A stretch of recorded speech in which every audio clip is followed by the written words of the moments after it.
Bursa keren.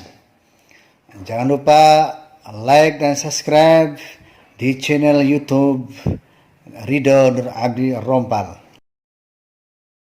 Apakah musik itu haram? Inilah pendapat Rhoma Irama dan para ulama lainnya. Jadi di dalam usul fikih, kaidah usul fikih ada dikatakan al aslu fil muamalati al ibahah illa ayadul dalilun ala tahrimiha.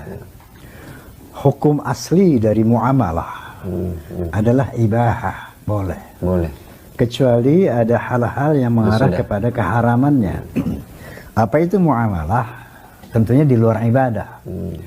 Muamalah misalnya main bola, main catur, main musik, itu muamalah. Al aslu fil muamalati al ibahah. Jadi asli dari hukum muamalah itu boleh. Ya. Kecuali ada hal-hal yang mengharamkannya. Ya. Misalnya contoh. Sudah ada dalil yang jelas mengharamkan. Dalil misalnya main bola, kemudian pakai taruhan, jadi haram. Ya. Main catur, waktu sholat lewat, haram. Begitu main musik, membuat orang lupa kepada Allah, lupa kepada sholat dan sebagainya. Erotisme, kemudian lirik-lirik yang merusak, karena the power of music itu can change character human beings. Musik itu bisa merubah karakter seseorang, bisa menjadi baik, bisa menjadi buruk. Nah, mohon maaf Kiai, saya pernah membuat satu paper di Amerika waktu itu. Saya diundang ke sana dalam rangka International Conference on Islam and Popular Culture in Indonesia and Malaysia. Nah, di situ ada kurang lebih 9 negara, semua buat paper. Paper saya berjudul Music is a Medium for Information, Communication, Education, Unity, even dakwah. The power of music itu can change character human beings. Saya berikan contoh di situ, ada seorang dosen bahasa Inggris di Universitas Erlangga Surabaya. Saat itu kita lagi syuting Menggapai Matahari di Surabaya. Lagi isoma, break, sholat, makan. Tiba-tiba datang satu sosok menghampiri saya. Dia bawa tas itu. Anda Rhoma Irama? Saya bilang betul. Langsung dipeluk. Dia peluk. You are my teacher. Langsung dia bilang gitu. How you can say that? Saya dosen bahasa Inggris di Universitas Erlangga sini, dia bilang. Kenapa Anda bilang saya guru Anda? Banyak langkah hidup saya terinspirasi dari lagu-lagu Anda. Bahkan banyak problem-problem saya solusinya ada di lagu Anda. You are my teacher. Jadi dari sana saya katakan kepada teman-teman dosen, kamu harus dengar soneta. Nah, ini saya muat di paper saya tadi, bahwa sejauh mana efektivitas musik di dalam dakwah gitu. Dan banyak lagi testimoni-testimoni ya, bahwa orang berhenti durhaka kepada ibunya setelah menjalankan keramat, berhenti berjudi setelah mendengar lagu judi. Banyak sekali memberikan testimoni seperti itu. Ya. Nah, saya melihat bahwa ternyata musik ini it's depend on the musician, sama seperti the man behind the gun. Ya, senjata ini mau dibuat apa? Kemana, ya. Pisau ini mau dibuat apa gitu kan? Nah, jadi seperti itulah, bahwa kalau kita lihat Al-Quran surat Asy-Syu'ara, kalau nggak salah ayat berapa, hal unabbi'ukum ala man tanazzalu syayatin tanazzalu ala kulli affakin athim aktsaruhum kadhibun, kira-kira begitu. Wa syu'ara'u yattabi'uhumul ghawun. Alam tara annahum fi kulli wadi yahimun wa annahum yaquluna ma la yaf'alun. Ila alladhina amanu wa 'amilus shalihat wa dzakarallaha katsira. Jadi kesimpulannya dalam surat Asy-Syu'ara itu, maukah aku beritahu kamu ya Muhammad kepada siapa syaitan itu turun? Dia turun kepada orang-orang pembuat dosa dan pendusta, kira-kira begitu. Wasyu'ara yatabihumul ghabun. Syu'ara, para penyair itu, yatabihumul ghabun, dia diikuti oleh orang-orang yang sesat. Alam tara annahum fi kulli wadi yahimun. Tidakkah kamu melihat mereka berjalan turun di lembah-lembah? Wa annahum yaquluna ma la yaf'alun. Mereka mengatakan sesuatu yang tidak mereka katakan, mereka lakukan. Ilal ladzina amanu wa 'amilus shalihat wa dzakarallaha katsira. Kecuali para penyair yang beriman, yang beramal saleh dan banyak mengingat Allah Subhanahu wa taala. Musik menurut Buya Yahya.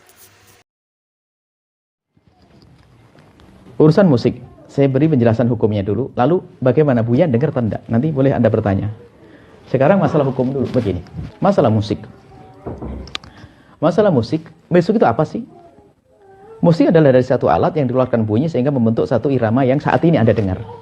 Boleh batu, boleh bambu, boleh apa saja. Angklung kan dari bambu yang dirapikan, kan? Sampai dung dung dung dung dung. Gong dan sebagainya adalah dari besi yang berbunyi. Kemudian tidak ada dalil dari hadis Nabi yang sah yang menentukan tentang alat musik kecuali satu hadis. Sayyidi ala ummati yuhilluna al-khirra wal khamra wal ma'azif.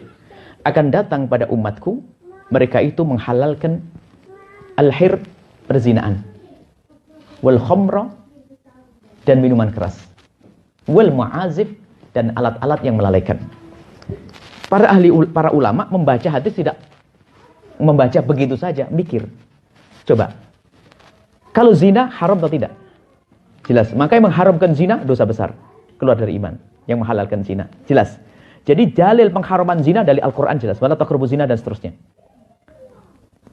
Khamr, innamal khamru maisir. Jelas dalam Al-Quran. Cuman ma'azif yang belakang ini tidak pernah ada larangan sebelumnya. Tapi dalam hadis ini adalah termasuk bagian yang seolah-olah dilarang. Kan begitu? Ada paham atau belum? Ya. Kalau khamr jelas. Zina jelas. Tapi yang belakang ini tidak. Tapi kenapa ada di sini ini? Para ulama mencermati. Ini ada di sini karena biasanya zina dan minuman keras ada ininya. Paham tidak? Jelas?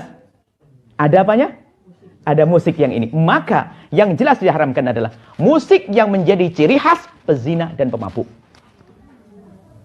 Ini kalau sudah menjadi ciri khasnya, model lagunya, iramanya, setiap dikumandangkan langsung teringat mabuknya. Ini kan ulama membahas begitu. Sehingga yang da'bul fusak, model musik yang menjadi kebiasaan orang fasik. Ternyata tidak semua musik haram. Bukti ada rebana dihalalkan. Kalau ada seorang perempuan, ini nadartu, ya Rasulullah, lau sallamaka Allah an adribat dufa ala ra'sik. Ya Rasulullah, aku bernadar, kalau kamu selamat, aku akan mukul rebana di atas kepalamu. Nabi mengatakan, aufi minadrik, silahkan. Nabi mengizinkan. Musik atau bukan? Musik. Jadi, bagi orang yang mengatakan musik haram, buat Anda, silahkan. Tapi yang mengatakan musik ini boleh harus ada aturannya. Tentunya itu nanti, lihat, kalau bicara tentang lagu-lagu, ini perlu membahas 5 hal. Saya belajar fikih, saya bukan nyomot fatwa begitu, saya belajar fikih. Kalau bicara tentang alat musik, harus 5 hal yang dibahas. 1, hukum menyandungkan syair.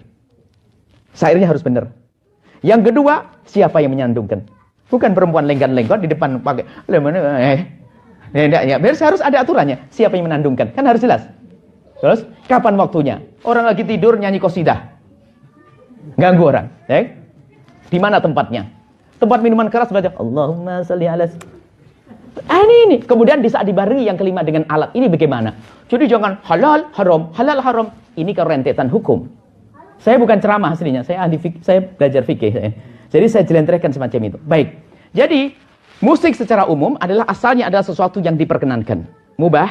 Kecuali yang menjadi ciri khas. Ciri khas itu setiap kota berbeda. Anda mungkin masuk sebuah hutan belantara. Di sana ada alat musik. Dan alat musik itu hanya digunakan untuk memacu orang agar misalnya semangat berperang, genderang, dan sebagainya. Atau apa? Maka Anda kalau menjaga orang yang mengatakan alat musik haram, silahkan. Anda sangat bagus. Karena banyak alat musik juga menjadikan lalai, betul. Tapi kalau ternyata Anda termasuk yang menghalalkan, harus ada rambu-rambunya dong. Makanya saya tidak akan mengatakan langsung mutlak haram. Karena setelah saya amati tidak mutlak haram. Tinggal ini model musik seperti apa. Nah kalau sudah menjadi musik ciri khasnya, mohon maaf, orang buka aurat, mabuk dan sebagainya, ya jangan.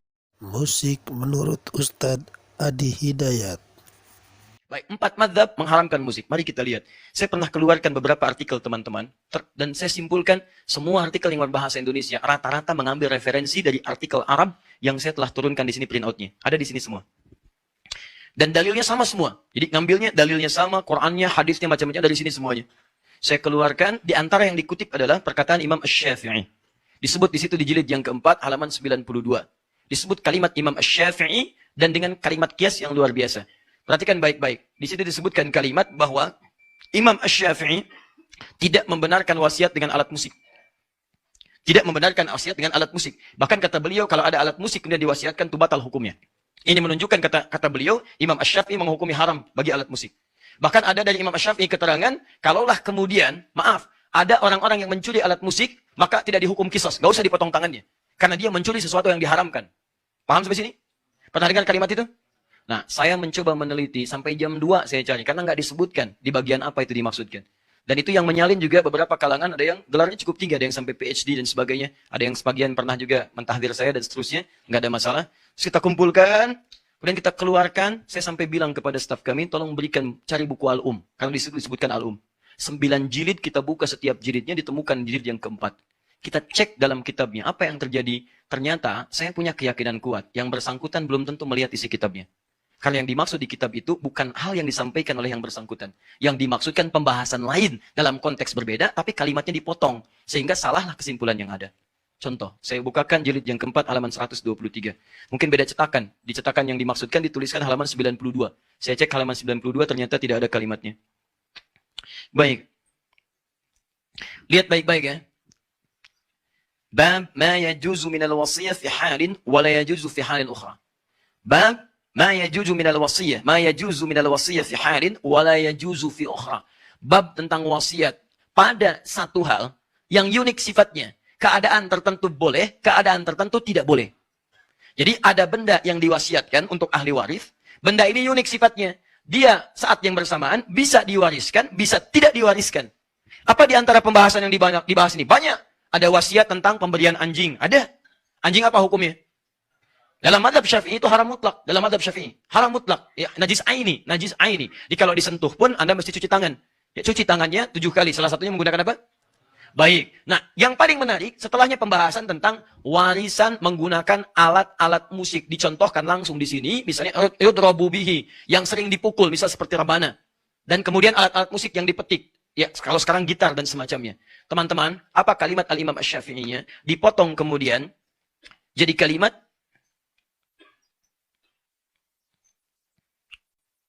wa illam yasluh illa lidarbi lam tajuz 'indi. Dipotong sampai situ. Dan kalau wasiat tentang alat musik itu hanya dimaksudkan untuk alat pukul, alat musik saja, maka wasiat itu tidak boleh menurut saya, batal. Teruskan, disambung lagi kemudian wa in kana la yasluhu illa lidarbi batalat 'indil wasiyah wa hakadzal qaul fil mazamir kulliha. Ini yang dikutip sampai sini saja. Yang dikutip sampai sini saja. Lihat kalimatnya. Fa in kanat lahu wa in kana la yasluhu illa lidarbi batalat 'indil wasiyah. Kalau wasiat itu dimaksudkan alat musik yang biasa dipukul, kalau terjemahannya dipotong, maka maknanya berubah. Kalau yang diwasiatkan itu adalah alat musik yang biasa dipukul, maka menurut saya hukumnya batal wasiat, kata Imam Asy-Syafi'i. Kata beliau, ingin mengatakan, dialihkan potongan ini dengan terjemahan menurut yang menerjemahkan, dipahami, kata Imam Asy-Syafi'i, kalau warisannya berupa alat musik, maka itu batal hukumnya. Ini menunjukkan alat musik itu hukumnya haram. Demikian kesimpulan yang menyampaikan hukum haram. Padahal di bab ini kalau dibaca keseluruhan, Imam Asy-Syafi'i membagi 2 alat musik yang diwasiatkan. Alat musik pertama, sama alatnya, sama-sama rebana. Tapi yang pertama, dipukul untuk yang bermanfaat. Seperti motivasi orang pada kebaikan, konteks dulu untuk berperang, perang jihad. Jadi ketika mau jihad didorong, bikin syair, Hasan bin Sabit dipukul rebana, dang, ding, dung, gendang dipukul dan sebagainya. Kata Imam Asy-Syafi'i, kalau itu yang diwariskan, maka halal hukumnya. Alatnya sama. Boleh. Tapi kalau yang diwasiatkan ke ahli waris, diwasiatkan kemudian, atau menjadi warisan, hanya alat musik yang digunakan untuk yang lahun saja yang ini.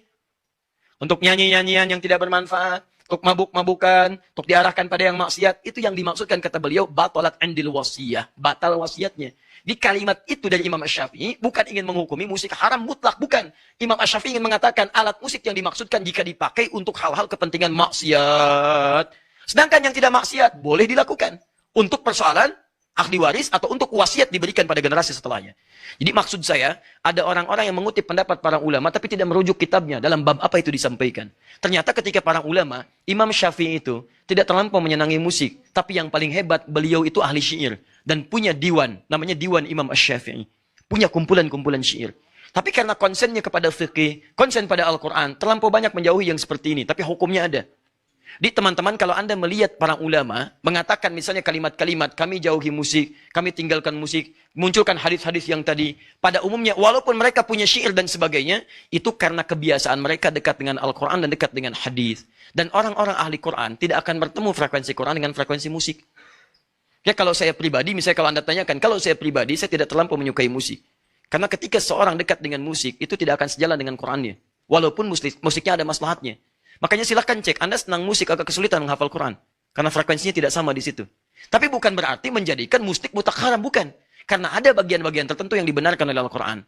Apa itu? Ada orang yang memang bakatnya ada di situ. Bakatnya di situ. Dia mudah sekali membuat lirik. Dia mudah sekali memainkan irama dan sebagainya. Kata Quran, dipakai yang maksiat. Kenapa tidak dipakai yang halal-halal? Seperti Hasan bin Sabit menggunakannya. Seperti Ka'ab bin Zuhair. Dan diberi hadiah oleh Nabi SAW. Makanya muncul semacam Maher Zain. Muncul semacam Yusuf Islam dan sebagainya. Muncul semacam dan sebagainya. Ya, kalimat-kalimat lirik-lirik yang mengarahkan kepada nilai-nilai. Musik menurut Habib Ali Al-Jufri. إن الموسيقى حرام. انه ايه؟ الموسيقى حرام بإجماع المذاهب الأربعة. فكرة، لا يوجد اتفاق بين المذاهب الأربعة، أزيدك من الشعر بيت كما يقولون، لا يوجد اتفاق في مذهب واحد على تحريم الموسيقى. اسمك الكريم؟ شعيب. والخلاف بين العلماء حول سماع الآلات خلاف قوي معتبر، بل بين الصحابة رضي الله عنهم وأرضاهم. سيدنا عبد الله بن جعفر بن أبي طالب، عبد الله بن جعفر الطيار زوج السيدة زينب رضي الله تعالى عنها، كان يعقد مجلسه بجواريه يغنين له على آلات الطرب. صحابي في مكة المكرمة، في مكة المكرمة أشرف بقاع الأرض، واشتهر ذلك بين أهل الحجاز. أكثر من 30 إمام من كبار علماء أهل السنة والجماعة من المذاهب الأربعة قالوا بأن سماع الآلات لا يعود إلى ذات الآلات، وإنما يعود إلى الأثر الذي تحدثه الآلة على المستمع. فإن كان سماع الآلة هيج فيك معنى راقيا فالاستماع إليها راق، وإن كان صوت الآلة أو لحنها أو تطريبها هيج فيك شيئا سيئا فالاستماع إليها حرام في تلك الحالة. أعطيك مثال لمن قال بمثل هذا القول. حجة الإسلام الإمام الغزالي، الإمام محمد بن أحمد الغزالي الطوسي، أحد أعظم وأكبر فقهاء الشافعية، له كتاب البسيط والوسيط والوجيز، وله مع ذلك المستصفى في الأصول من أقوى كتب الأصول الشافعية. أعداد كبيرة مشوا على هذا الاختيار. طيب أنت دعوة مفتوحة للشباب يسمعوا أغاني؟ لا، دعوة أولا لي ولك ألا نحجر واسعا، دعوة لي وللشباب أن يستفيدوا من مساحات التنوع لإنضاج الرشد لديهم. يعني إيه إنضاج الرشد لديهم؟ يعني أنا أخذت بقول واحد من العلماء القائلين بجواز الاستماع للآلات، ما دام الأثر غير سيء يبقى أكون رقيب على نفسي، أستمع موسيقى بذوق. يعني مثلا واحد يستمع السيدة أم كلثوم، ما الشيء السيء الذي يمكن أن يثير عنده؟ خصوصا إذا كان عاد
الفكرة إيش؟ إنه يا جماعة والله لا يمكن أن يكون الدين عدو لآدميتنا، أو أن تكون تستمع إليها فتقع في المحذور الذي من أجله حرم ساداتنا العلماء الذين حرموا الاستماع. كان الغالب في عصورهم اقتران آلات الموسيقى مع الخمر ومع الممارسات الرذيلة،